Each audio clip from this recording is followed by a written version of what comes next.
Hi കൂട്ടുകാരെ, എല്ലാവർക്കും മാഷും ടീച്ചറും ഓൺലൈൻ ക്ലാസ്സിലോട്ട് സ്വാഗതം. അപ്പൊ 4ാം ക്ലാസ്സിലെ കൂട്ടുകാർക്ക് നിങ്ങളുടെ ഫസ്റ്റ് ടൈം എക്സാം അല്ലെ, നിങ്ങളുടെ ഓണ പരീക്ഷകളൊക്കെ ഇങ്ങ് എത്തി നിൽക്കുകയാണ് അല്ലെ. അപ്പൊ ഇന്നത്തെ ക്ലാസ്സിൽ മിസ് എത്തിയിട്ടുള്ളത് കൂട്ടുകാർക്ക് നിങ്ങളുടെ ഫസ്റ്റ് ടൈം എക്സാമിന് യൂസ്ഫുൾ ആവുന്ന ഒരു ക്ലാസ്സുമായിട്ടാണ് കേട്ടോ. നമ്മുടെ ഫസ്റ്റ് ടൈം എക്സാമുമായി ബന്ധപ്പെടുത്തിയിട്ട് മലയാളം എന്ന സബ്ജക്റ്റിലെ ഒരു ക്വസ്റ്റ്യൻ പേപ്പർ ആണ് ഇന്നത്തെ ക്ലാസ്സിൽ നമ്മൾ ഡിസ്കസ് ചെയ്യുന്നത്. അപ്പൊ എല്ലാ കൂട്ടുകാരും എന്ത് ചെയ്യുക, കൃത്യമായിട്ട് ക്ലാസ്സുകൾ കണ്ട് മനസ്സിലാക്കുക. എന്നിട്ട് മക്കൾ എന്ത് ചെയ്യണം, ക്ലാസ് കഴിഞ്ഞ ശേഷം നിങ്ങൾക്ക് സ്വയം ഓരോ ചോദ്യങ്ങൾക്കും ആൻസർ ചെയ്യാൻ പറ്റുന്നുണ്ടോ എന്നുള്ള കാര്യം കൂടി മക്കൾ ചെക്ക് ചെയ്യണേ. ഓക്കെ മക്കളെ, അപ്പൊ നമ്മുടെ എക്സാമിലോട്ട് പോകുന്നതിന് മുന്നേയായിട്ട് മിസ് ഒരു കാര്യം പറഞ്ഞു തരാം. കൂട്ടുകാർക്ക് നിങ്ങളുടെ ക്വസ്റ്റ്യൻ പേപ്പർ ഇതുപോലെയുള്ള ഒരു സ്പേസ് ഉണ്ടായിരിക്കും. അവിടെ മക്കൾക്ക് കുട്ടിയുടെ പേര് എന്നുള്ള സ്ഥലത്ത് മക്കൾ എന്ത് ചെയ്യണം, അവിടെ നിങ്ങളുടെ പേര് വേണം, മുഴുവൻ പേര് വേണം എഴുതാനായിട്ട് കേട്ടോ. പിന്നെ അതുപോലെ തന്നെ സ്കൂൾ എന്നുള്ള സ്ഥലത്ത് മക്കൾ എന്ത് ചെയ്യണം, നിങ്ങളുടെ സ്കൂളിന്റെ പേര് എഴുതണം. ദെൻ നിങ്ങൾക്ക് ഡിവിഷനും അതുപോലെ തന്നെ ക്ലാസ്സും എഴുതാനായിട്ടുള്ള സ്പേസ് ഉണ്ട്. അവിടെ മക്കൾ എന്ത് ചെയ്യുക, ഇപ്പം ഡിവിഷൻ എ ഡിവിഷൻ ആണെങ്കിൽ എ എന്ന് എഴുതാം, ക്ലാസ് എത്രയാണ് 4 വരും അല്ലെ. അപ്പൊ ഇത്രയും സെക്ഷൻ മക്കൾ എന്ത് ചെയ്യണം, നിങ്ങൾ സ്വയം പൂർത്തീകരിച്ച് എഴുതേണ്ടതാണ്. ഇനി നിങ്ങളുടെ പേരോ സ്കൂളിന്റെ പേരോ ഒക്കെ എഴുതാൻ സംശയമുള്ള കൂട്ടുകാരാണെങ്കിൽ കൃത്യമായിട്ട് എക്സാം ആകുമ്പോഴേക്കും എന്ത് ചെയ്യാം, മക്കള് എഴുതി പഠിക്കാനായിട്ട് ശ്രദ്ധിക്കാം. ഓക്കെ മക്കളെ, അപ്പൊ നമുക്ക് ഒന്നാമത്തെ പ്രവർത്തനത്തിലോട്ട് പോവാം അല്ലെ. ഇതേ രീതിയിലായിരിക്കും കൂട്ടുകാർക്ക് ഒരു ക്വസ്റ്റ്യൻ ഉണ്ടായിരിക്കും മക്കളെ, വായിക്കാം എഴുതാം എന്നുള്ളത് കേട്ടോ. അവിടെ നമുക്ക് വായിക്കാനായിട്ട് ചെറിയൊരു പാരഗ്രാഫ് തന്നിട്ടുണ്ട്. എന്നിട്ട് അതുമായി റിലേറ്റ് ചെയ്തിട്ട് മക്കൾക്ക് 5 ക്വസ്റ്റ്യൻസ് ഉണ്ടായിരിക്കും കേട്ടോ. ഈ ഒരു പ്രവർത്തനത്തിന് എത്ര മാർക്കാണ് ഉണ്ടാവുക? പ്രവർത്തനത്തിന് 5 മാർക്കാണ് ഉണ്ടാവുക. ഓരോ ചോദ്യത്തിനും ഓരോ മാർക്ക് വീതമായിരിക്കും. ഓക്കെ, അപ്പൊ കൃത്യമായിട്ട് ശ്രദ്ധിച്ചോ മക്കളെ. എല്ലാ കൂട്ടുകാർക്കും മുഴുവൻ മാർക്കും സ്കോർ ചെയ്യാൻ പറ്റുന്ന രീതിയിലുള്ള ഒരു പ്രവർത്തനമാണ് നമുക്ക് ആദ്യം തന്നെ തന്നിട്ടുള്ള പ്രവർത്തനം കേട്ടോ. കാര്യം നമുക്ക് ഈ വായിക്കാനായിട്ട് തന്നിട്ടുള്ള പാരഗ്രാഫിൽ തന്നെ നമുക്ക് ചോദിച്ചിട്ടുള്ള എല്ലാ ചോദ്യങ്ങളുടെയും ആൻസേഴ്സ് ഉണ്ടായിരിക്കും. ഓക്കെ അല്ലേ മക്കളെ? അപ്പൊ നമുക്ക് സ്റ്റാർട്ട് ചെയ്യാം. കൃത്യമായിട്ട് മിസ് ഒരു തവണ വായിച്ചു തരാം. അതിനുശേഷം മക്കൾ എന്ത് ചെയ്യണം, വീഡിയോ പോസ്റ്റ് ചെയ്ത് വെച്ചോ അല്ലെങ്കിൽ നമ്മുടെ സ്റ്റഡി മെറ്റീരിയൽ യൂസ് ചെയ്തിട്ടോ മക്കൾ എന്ത് ചെയ്യുക, ക്വസ്റ്റ്യൻസ് വായിക്കാനായിട്ട് ശ്രദ്ധിക്കുക കേട്ടോ.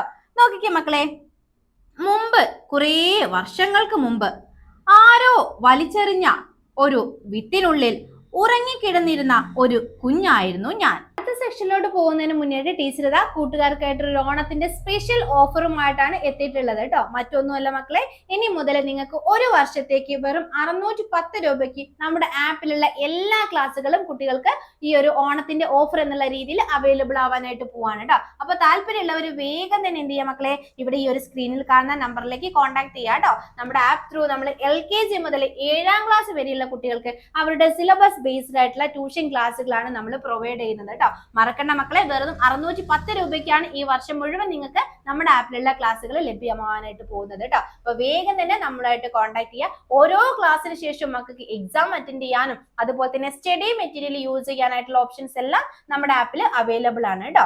ഓക്കെ മക്കളെ, ഇനി അതിന് പുറമെ ഇംഗ്ലീഷ് കൃത്യമായിട്ടുള്ള രീതിയിൽ പഠിക്കാനും സംസാരിക്കാനൊക്കെ മക്കൾക്ക് താല്പര്യമുണ്ടോ എങ്കിൽ 10 ദിവസത്തെ ഒരു വെക്കേഷൻ ക്ലാസ് കൂടി നമ്മൾ സ്പോക്കൺ ഇംഗ്ലീഷിന്റെ ക്ലാസ്സുകൾ മക്കൾക്ക് വെറും 200 രൂപയ്ക്കാണ് പ്രൊവൈഡ് ചെയ്യാനായിട്ട് പോകുന്നത് കേട്ടോ. അപ്പൊ ലിമിറ്റഡ് സീറ്റുകൾ മാത്രമേ ആ ഒരു സെക്ഷനിൽ അവൈലബിൾ ആയിട്ടുള്ളൂ. അപ്പൊ വേഗം തന്നെ താല്പര്യമുള്ളവർ എന്ത് ചെയ്യുക, ഈ ഒരു സ്ക്രീനിൽ കാണുന്ന നമ്പറിലേക്ക് കോൺടാക്ട് ചെയ്യുക കേട്ടോ. ഓക്കെ മക്കളെ, അപ്പൊ നമുക്ക് അടുത്തൊരു സെക്ഷനിലോട്ട് പോകാം. മണ്ണിന്റെ മടിയിൽ അമ്മയുടെ മടിത്തട്ടിൽ എന്ന പോലെ ഞാൻ മയങ്ങിക്കിടന്നു. ഇറ്റുവീണ മഴത്തുള്ളികൾ എന്റെ കവിളിൽ ഉമ്മ വെച്ചു. ഇളങ്കാറ്റ് സ്നേഹത്തോടെ എന്നെ തലോടി. നിറഞ്ഞ ചിരിയോടെ സൂര്യൻ എന്റെ തലയ്ക്ക് മുകളിൽ തെളിഞ്ഞു നിന്നു. കുഞ്ഞിലകൾ വിടർത്തി ഞാനും തലയാട്ടി ചിരിച്ചു. കാലം കടന്നുപോയി. ഞാനൊരു മരമായി വളർന്നു. എത്രയോ പേർക്ക് തണലേകി, കൂടൊരുക്കി, പഴങ്ങൾ നൽകി. കാൽവിരലുകൾ നീട്ടി പുഴയെയും കൈവിരലുകൾ നീട്ടി മേഘത്തെയും ഒരേ സമയം തൊട്ടു. ഞാൻ എത്ര സന്തോഷിച്ചെന്നോ. പെട്ടെന്നാണ് എല്ലാം തകിടം മറഞ്ഞത്.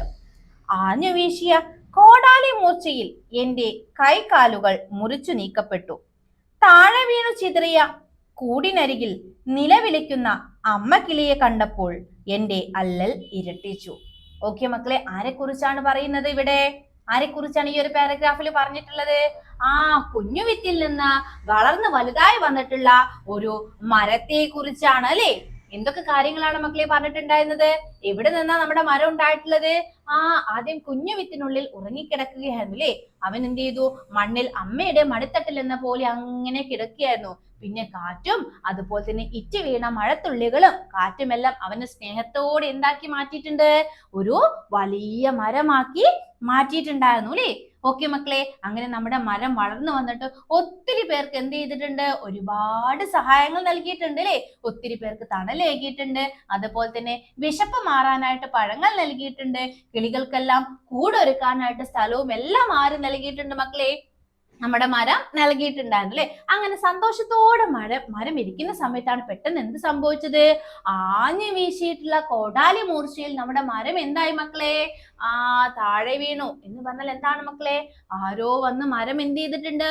വെട്ടിമുറിക്കുകയാണ് ചെയ്തിട്ടുള്ളത് അല്ലേ? ആ സമയം എന്താ സംഭവിച്ചത്? മരത്തിൽ കൂടൊരുക്കി നിന്നിരുന്ന അമ്മക്കിളിയുടെ കൂടുകളെല്ലാം ചിന്നിച്ചിതറി താഴെ വീണിട്ടുണ്ടായിരുന്നു അല്ലേ? അത് കണ്ടപ്പോ നമ്മുടെ മരത്തിന് എന്തായി മക്കളെ? ഒത്തിരി സങ്കടമായിട്ടുണ്ടായിരുന്നു അല്ലേ? അപ്പൊ ഇതാണ് നമുക്ക് വായിക്കാനായിട്ട് തന്നിട്ടുള്ള ഭാഗം എന്ന് പറയുന്നത്. ഓക്കെ അല്ലേ? ഇനി നമുക്ക് നമ്മുടെ ക്വസ്റ്റ്യനിലോട്ട് പോയാലോ മക്കളെ? കൃത്യമായിട്ട് ശ്രദ്ധിച്ചോ. എല്ലാ ക്വസ്റ്റ്യന്റെയും ആൻസേഴ്സ് എവിടെ ഉണ്ടായിരിക്കും? നമുക്ക് തന്നിട്ടുള്ള ഈ ഒരു പാരഗ്രാഫിൽ ഉണ്ടായിരിക്കും. മേ ബി ഏതെങ്കിലും ക്വസ്റ്റ്യൻ വായിച്ചിട്ട് ആൻസർ എന്താ എന്നുള്ളത് മക്കൾ ഓർക്കുന്നില്ലെങ്കിൽ എന്ത് ചെയ്യുക? ഒരിക്കൽ കൂടി ഈ ഒരു ഭാഗം വായിക്കാനായിട്ട് ശ്രദ്ധിക്കാം. ക്ലിയർ അല്ല മക്കളെ? അപ്പൊ നമുക്ക് ആദ്യത്തെ ക്വസ്റ്റ്യനിലോട്ട് പോവാല്ലേ? ക്വസ്റ്റ്യൻ ഇതാണ് മക്കളെ. വിത്തിനുള്ളിൽ മയങ്ങിക്കിടന്നിരുന്നത് ആരാണ്? ആരാണ് മക്കളെ വിത്തിനുള്ളിൽ മയങ്ങിക്കിടന്നിരുന്നത്? ആരാണ്? ഓപ്ഷൻസ് ഉണ്ട് ഈ ഒരു ചോദ്യത്തിന്. കുഞ്ഞിക്കിളി, മഴത്തുള്ളി, പൂമ്പാറ്റ, മരം. ആരായിരുന്നു മക്കളെ? ആരായിരുന്നു? കുഞ്ഞു വിത്തിനുള്ളിൽ ഒളിച്ചിരുന്നത് ആരാണ്? അല്ലെങ്കിൽ മയങ്ങിക്കിടുന്നത് ആരാണ്? നമ്മുടെ മരമായിരുന്നു. ആരാണ്? മരം. ഓക്കെ, നമുക്ക് എവിടുന്ന ഈ ഒരു ആൻസർ കിട്ടിയിട്ടുള്ളത്? നമ്മൾ ഫസ്റ്റ് വായിച്ചിട്ടുള്ള പാരഗ്രാഫിൽ നിന്ന്. അതാണ് മിസ് പറഞ്ഞത്, ഏതൊരു കൂട്ടുകാർക്കും ഈസി ആയിട്ട് മുഴുവൻ മാർക്കും സ്കോർ ചെയ്യാൻ പറ്റുന്ന ഒരു പ്രവർത്തനമാണ് എന്നുള്ള കാര്യം. ഇനി അടുത്തൊരു ക്വസ്റ്റ്യൻ നോക്കിക്കേ മക്കളെ. മരത്തിന്റെ വേരുകൾ ആഴത്തിൽ വളർന്നെന്ന് വ്യക്തമാക്കുന്ന വാക്യം ഏതാണ്? ക്വസ്റ്റ്യൻ എന്താണ് മക്കളെ? നമ്മുടെ മരത്തിന്റെ വേരില്ലേ മക്കളെ, നല്ല ആഴത്തിൽ വളർന്നു പോയിട്ടുണ്ട് എന്ന് വ്യക്തമാക്കുന്ന ഏത് വാക്യമാണ്? വാക്യം ഏതാണ് എന്നതാണ് നമ്മളടുത്ത് ചോദിച്ചിട്ടുള്ളത്. ഏതായിരുന്നു മക്കളെ? നമുക്ക് ഓപ്ഷൻ നോക്കാം. ഫസ്റ്റ് ഓപ്ഷൻ ഇതാണ് മക്കളെ. കൈവിരലുകൾ നീട്ടി മേഘത്തെ തൊട്ടു എന്ന് പറയുമ്പോ എന്താണ്? കൈവിരലുകൾ നീട്ടി മേഘത്തെ തൊട്ടു. അതായത് അത്രയും വലിയ മരമായിട്ട് ആര് പോയിട്ടുണ്ട്? നമ്മുടെ ഈ കുഞ്ഞു വിത്തിൽ നിന്ന് വളർന്ന മരം വളർന്നിട്ടുണ്ട് അല്ലെ? അടുത്ത നോക്കിക്കേ മക്കളെ. തലയാട്ടി ചിരിച്ചു. ദെൻ സി നോക്കിക്കേ. കാൽ വിരലുകൾ നീട്ടി പുഴയെ തൊട്ടു. എന്താ പറഞ്ഞിട്ടുള്ളത്? കാൽ വിരലുകൾ. നമ്മുടെ മരത്തിന്റെ കാലെന്ന് പറയുന്നത് എന്താണ്? വേരുകളെയാണ് പറയുന്നത് അല്ലേ? അപ്പൊ അത് നീട്ടി ആരെ തൊട്ടു എന്നാണ് പറയുന്നത്?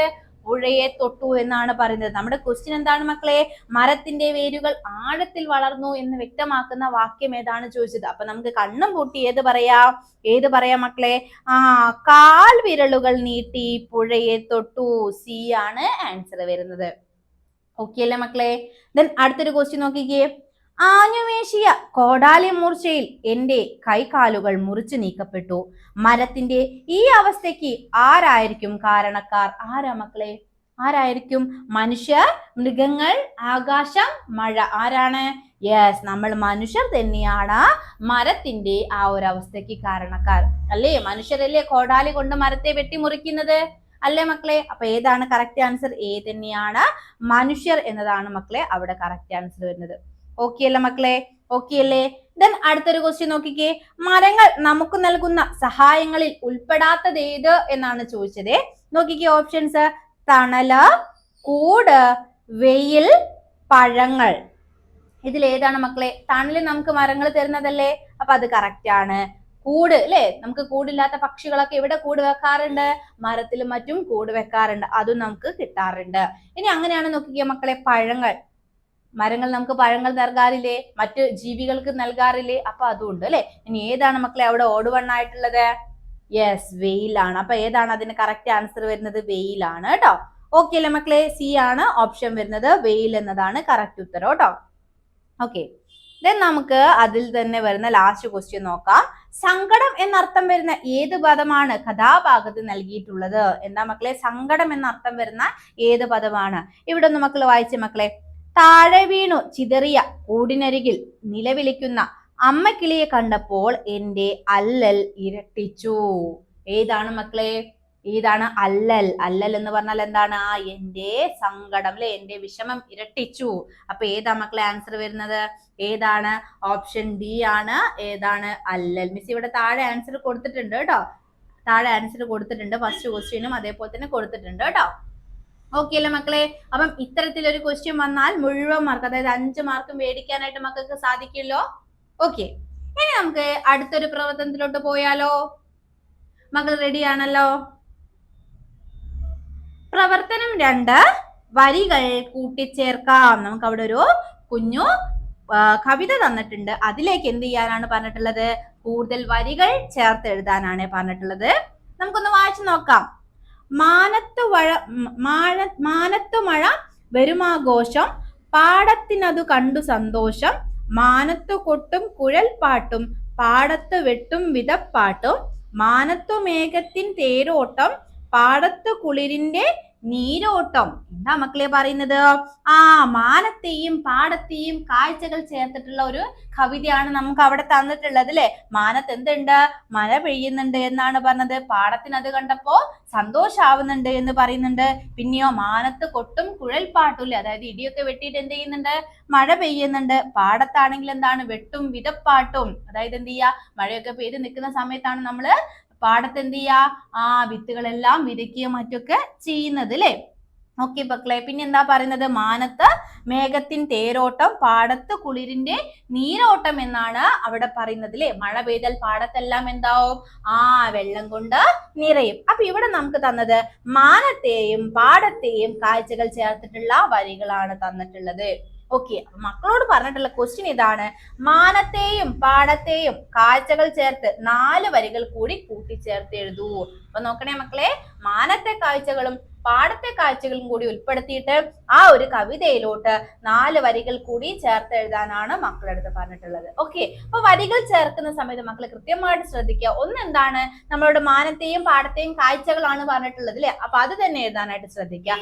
അതോടൊപ്പം തന്നെ നമുക്ക് ഇവിടെ ക്വസ്റ്റ്യൻ പേപ്പറിൽ തന്നിട്ടുള്ള ആ ഒരു കവിതയുണ്ടല്ലോ മക്കളെ, ആ ഒരു പാട്ടുണ്ടല്ലോ, ഏകദേശം അതിന്റെ ഈണത്തിലും താളത്തിലും എഴുതാനായിട്ട് പറ്റിയിട്ടുണ്ടെങ്കിൽ കൂട്ടുകാർക്ക് കുറച്ചും കൂടി ഈസി ആയിട്ട് എന്ത് ചെയ്യാൻ പറ്റും? മാർക്കുകൾ സ്കോർ ചെയ്യാനായിട്ട് പറ്റും. ഓക്കെ അല്ലേ മക്കളെ? അപ്പൊ മിസ് ഇവിടെ ഒരു എക്സാമ്പിൾ കൊടുത്തിട്ടുണ്ട്, നോക്കിക്കേ.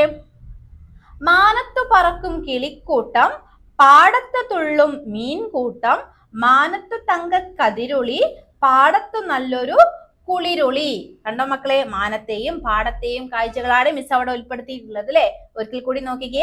മാനത്തു പറക്കും കിളിക്കൂട്ടം, പാടത്തു തുള്ളും മീൻകൂട്ടം, മാനത്തു തങ്ക കതിരൊളി, പാടത്തു നല്ലൊരു കുളിരൊളി. അപ്പൊ നിങ്ങൾക്ക് ഇഷ്ടമുള്ള രീതിയിൽ എന്ത് ചെയ്യാം? മാനത്തെയും അതുപോലെ തന്നെ പാടത്തെയും കാഴ്ചകൾ ഉൾപ്പെടുത്തിക്കൊണ്ട് മക്കൾക്ക് എഴുതാവുന്നതാണ്. അപ്പൊ മക്കൾ എന്ത് ചെയ്യണം? മിസ് ഈ ഉൾപ്പെടുത്തിയതല്ലാതെ നിങ്ങൾ സ്വയം എന്ത് ചെയ്യുക? മറ്റ് 4 വരികളൊന്ന് ഉൾപ്പെടുത്തി എഴുതി നോക്കുക.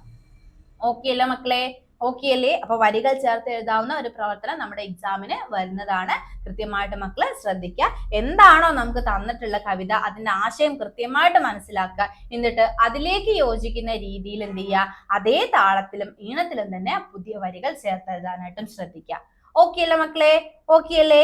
ഇനി നമുക്ക് അടുത്തൊരു ക്വസ്റ്റ്യനിലോട്ട് പോവാം മക്കളെ. പ്രവർത്തനം 3 എന്താണ്? ചിഹ്നം ചേർക്ക. വെരി വെരി ഇമ്പോർട്ടന്റ് ക്വസ്റ്റ്യൻ, നമുക്ക് എക്സാമിന് ചോദിക്കുന്ന ഒരു ക്വസ്റ്റ്യൻ ആണ്. നോക്കിക്കേ മക്കളെ, താഴെ കൊടുത്തിരിക്കുന്ന ഭാഗം വായിച്ച് ഉചിതമായ ചിഹ്നങ്ങൾ ചേർത്തെഴുതുക. നമുക്ക് അവിടെ ചെറിയൊരു പാരഗ്രാഫ് തന്നിട്ടുണ്ട്, പക്ഷെ ചിഹ്നങ്ങളും ഒന്നുമില്ല, വെറുതെ അങ്ങനെ എഴുതി പോയതാണ്. അപ്പൊ അത് വായിച്ചിട്ട് ഓരോ സ്ഥലത്തും ഏത് ചിഹ്നമാണ് ചേർക്കേണ്ടതെന്നുള്ള കൃത്യമായിട്ട് മനസ്സിലാക്കി അവിടെ എന്ത് ചെയ്യുക? അതേ രീതിയിൽ യോജിച്ച ചിഹ്നം ചേർക്കാം.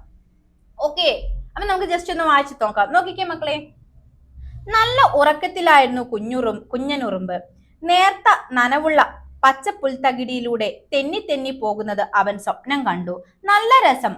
അവൻ കൂടുതൽ ഉത്സാഹത്തോടെ തെന്നി നീങ്ങാൻ തുടങ്ങി. കുഞ്ഞാ, നീ ഇനിയും എഴുന്നേറ്റില്ലേ? അമ്മയുടെ ശബ്ദം കേട്ട് അവൻ ഞെട്ടി ഉണർന്നു. കണ്ടോ മക്കളെ? ഒരു ഫുൾ സ്റ്റോപ്പോ ഒരു കോമയോ യാതൊന്നും എന്ത് ചെയ്തിട്ടില്ല, നമുക്ക് അവിടെ തന്നിട്ടില്ല അല്ലെ. അപ്പൊ എവിടേക്കാണ് ഫുൾ സ്റ്റോപ്പ് വരേണ്ടത്, എവിടേക്കാണ് ക്വസ്റ്റ്യൻ മാർക്ക് വരേണ്ടത്, എവിടേക്കാണ് കോമ ഇടേണ്ടത് എന്നൊക്കെ മക്കൾ ശ്രദ്ധിച്ച് ഒരു 2 തവണ വായിച്ചു നോക്കിയാൽ ഏകദേശം മക്കൾക്ക് ഫുൾ സ്റ്റോപ്പ് ഇടാനുള്ള സ്ഥലമൊക്കെ നിങ്ങൾക്ക് മനസ്സിലാവും അല്ലെ. നല്ല ഉറക്കത്തിലായിരുന്നു കുഞ്ഞനുറുമ്പ്, അവിടെ ഫുൾ സ്റ്റോപ്പ് വേണോ? ആലോചിച്ച് നോക്കിക്കേ. പിന്നെ അതുപോലെ തന്നെ ഇവിടെ ഒരു ചോദ്യം വരുന്നുണ്ട് അല്ലെ, കുഞ്ഞാ നീ ഇനിയും എഴുന്നേറ്റില്ലേ? അത് ആര് ചോദിക്കാണ്? അമ്മ ചോദിക്കാണ് അല്ലെ. അപ്പൊ ചോദ്യത്തിന് നമുക്കറിയാം, ചോദ്യം വന്നാൽ നമ്മൾ അവിടെ എന്ത് ചെയ്യണം? ക്വസ്റ്റ്യൻ മാർക്ക് ഇടണം. മനസ്സിലായോ മക്കളെ? അപ്പൊ നമുക്ക് എന്ത് ചെയ്യാം, ഈ ഒരു ചെറിയൊരു പാരഗ്രാഫിൽ നമുക്ക് ചിഹ്നങ്ങൾ ചേർത്ത് എഴുതാം. നോക്കിക്കേ മക്കളെ, നല്ല ഉറക്കത്തിലായിരുന്നു കുഞ്ഞുറുമ്പ്. കുഞ്ഞുറുമ്പ് എന്നാണ് മിസ് ഉൾപ്പെടുത്തിയത്. നിങ്ങളുടെ ക്വസ്റ്റ്യനിൽ കുഞ്ഞനുറുമ്പ് എന്നാണ് തന്നിട്ടുള്ളത് കേട്ടോ, അതൊന്ന് ശ്രദ്ധിക്കണേ മക്കളെ. ഓക്കെ, പിന്നെ അവിടെ എന്ത് ചെയ്തു മിസ്? അവിടെ ഒരു ഫുൾ സ്റ്റോപ്പ് ചേർത്തു. കണ്ടോ, ആ വാക്യം അവിടെ എന്തായിട്ടുണ്ട്? എൻഡ് ആയിട്ടുണ്ട് അല്ലെ. ഇനി അടുത്ത നോക്കിക്കേ, നേർത്ത നനവുള്ള പച്ചപ്പുൽ തകിടിയിലൂടെ തെന്നി തെന്നി പോകുന്നത് അവൻ സ്വപ്നം കണ്ടു. അവിടെയും എഗെയിൻ എന്ത് വന്നു? ഒരു ഫുൾ സ്റ്റോപ്പ് വന്നു അല്ലെ. നല്ല രസം, അവിടെ എന്ത് വന്നു മക്കളെ? ഒരു അച്ചിരി ചിഹ്നം വന്നു അല്ലെ. നല്ല രസം അല്ലെ. ഹായ് എന്നൊക്കെ പറയുമ്പോൾ നമ്മൾ എന്ത് ചെയ്യാറുണ്ട്? ആ ഒരു ചിഹ്നം നമ്മൾ ചേർക്കാറുണ്ട് അല്ലെ. ഓക്കെ മക്കളെ, അപ്പൊ എന്താണ്? നല്ല രസം, നമ്മുടെ സഡൻ ഫീലിങ്സ് കാണിക്കാനാണ് അല്ലെ. അവൻ കൂടുതൽ ഉത്സാഹത്തോടെ തെന്നി നീങ്ങാൻ തുടങ്ങി. എഗെയിൻ അവിടെ എന്ത് വന്നു? ഒരു ഫുൾ സ്റ്റോപ്പ് വന്നു. നോക്കിക്കേ മക്കളെ, ഇനി അടുത്ത നോക്കിക്കേ, രണ്ട് ഇങ്ങനെ കൊട്ടേഷൻ ഉള്ളിലാണ് എഴുതിയിട്ടുള്ളത് അല്ലെ. അതായത് ഒരാൾ പറയുന്ന ഡയലോഗ് ആണെങ്കിൽ നമ്മൾ എന്ത് ചെയ്യും? ഇതിന്റെ ഉള്ളിലാണ് നമ്മൾ എഴുതുക അല്ലെ. നോക്കിക്കേ, കുഞ്ഞാ, അത് കഴിഞ്ഞിട്ട് ഇവിടെ എന്ത് വന്നിട്ടുണ്ട്? ഒരു കോമ വന്നിട്ടുണ്ട് അല്ലെ. കുഞ്ഞാ നീ ഇനിയും എഴുന്നേറ്റില്ലേ? അവിടെ എന്തും വന്നിട്ടുണ്ട്? ക്വസ്റ്റ്യൻ മാർക്കും വന്നിട്ടുണ്ട് അല്ലെ. അപ്പൊ ഇതും വന്നിട്ടുണ്ട്, കോമയും വന്നിട്ടുണ്ട്, ക്വസ്റ്റ്യൻ മാർക്കും വന്നിട്ടുണ്ട്. ആ വാക്യത്തിൽ 3 ചിഹ്നങ്ങൾ നമ്മൾ ഉൾപ്പെടുത്തി. അമ്മയുടെ ശബ്ദം കേട്ട് അവൻ ഞെട്ടിയുണർന്നു. അവിടെയും ലാസ്റ്റ് എന്ത് വന്നിട്ടുണ്ട് മക്കളെ? ഫുൾ സ്റ്റോപ്പ് വന്നിട്ടുണ്ട്. ഓക്കെ, അപ്പൊ ഇവിടെ മക്കൾ ശ്രദ്ധിക്കേണ്ടത്, ചിലപ്പം എല്ലാം ചിലപ്പോൾ കണ്ടാൽ എല്ലായിടത്തും ചിഹ്നം ചേർക്കാൻ അറിയാത്ത കൂട്ടുകാരുണ്ടായിരിക്കും. അവരെന്ത് ചെയ്യുക? മാക്സിമം ഫുൾ സ്റ്റോപ്പ് എങ്കിലും മക്കൾ എന്ത് ചെയ്യുക? ശ്രദ്ധിച്ചു നോക്കുക. അതായത് ഒരു വാക്യം കഴിഞ്ഞാൽ എവിടെ അവസാനിപ്പിക്കണമെന്ന് മക്കൾക്ക് അറിയാലോ. അത് വായിച്ചു കഴിഞ്ഞാൽ അതിന്റെ അവസാനം എന്തിടണം? ഒരു കുത്തിടണം എന്നുള്ളത്. അത് ആദ്യം മക്കൾ ചെയ്യാം. ഓക്കെ, പിന്നെ ഇതുപോലെ എന്തുണ്ടോ നോക്കുക, ചോദ്യങ്ങൾ ഉണ്ടോ എന്നുള്ളത് നോക്കുക. എല്ലാം കൃത്യമായിട്ട് ചെയ്യാൻ അറിയുന്ന മക്കൾ എന്ത് ചെയ്യുക? അങ്ങനെ തന്നെ ചെയ്യുക. ഇത് സംശയമുള്ള കൂട്ടുകാർക്കുള്ള കാര്യമാണ് മിസ് പറയുന്നത് കേട്ടോ. എന്തെങ്കിലും ക്വസ്റ്റ്യൻ തന്നിട്ടുണ്ടെങ്കിൽ എന്ത് ചെയ്യുക? അതൊരു ചോദ്യമാണ് എന്ന് മക്കൾക്ക് തോന്നുന്നുണ്ടെങ്കിൽ അതിന്റെ അവസാനം ഒരു ക്വസ്റ്റ്യൻ മാർക്ക് ഇടാനും ശ്രദ്ധിക്കാം. ഓക്കെ, ഈ 2 കാര്യങ്ങൾ ശ്രദ്ധിക്കുക. അതേപോലെ തന്നെ ഏതെങ്കിലും ഡയലോഗുകൾ ഉണ്ടെങ്കിൽ അത് എന്ത് ചെയ്യണം? ഇങ്ങനെ ഇതിനുള്ളിൽ ആക്കാനും ശ്രദ്ധിക്കുക. ആ 3 കാര്യങ്ങളൊന്നും മക്കൾ ശ്രദ്ധിക്കുക കേട്ടോ. അതേപോലെ നോക്കിക്കേ മക്കളെ, ഹായ്, അതുപോലെ തന്നെ നല്ല രസം എന്നൊക്കെ പറയുന്ന സമയത്ത് നമ്മൾ എപ്പോഴും കാണാറുണ്ടല്ലേ ഈ ഒരു ചിഹ്നം ഇടുന്നത്, അച്ചിരി ചിഹ്നം ഇടുന്നത്.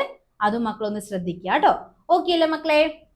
ഓക്കെ അല്ലേ? അപ്പൊ ഇന്നത്തെ ക്ലാസ്സിൽ നമ്മൾ ഇത്രയും ക്വസ്റ്റ്യൻസ് ആണ് ഡിസ്കസ് ചെയ്യുന്നത്. ഇനി ഒരു ക്വസ്റ്റ്യൻ പേപ്പറിന്റെ ബാക്കി ക്ലാസ്സുകൾ നമ്മൾ അടുത്ത പാർട്ടിൽ അപ്ലോഡ് ചെയ്യുന്നതായിരിക്കും. ഓക്കെ മക്കളെ, അപ്പൊ എല്ലാവരും എന്ത് ചെയ്യുക? കൃത്യമായിട്ട് എക്സാമിന് വേണ്ടിയിട്ടൊക്കെ തയ്യാറെടുക്കുക. മറ്റൊരു ക്ലാസ്സുമായിട്ട് നമുക്ക് അടുത്ത ദിവസം വീണ്ടും കാണാം.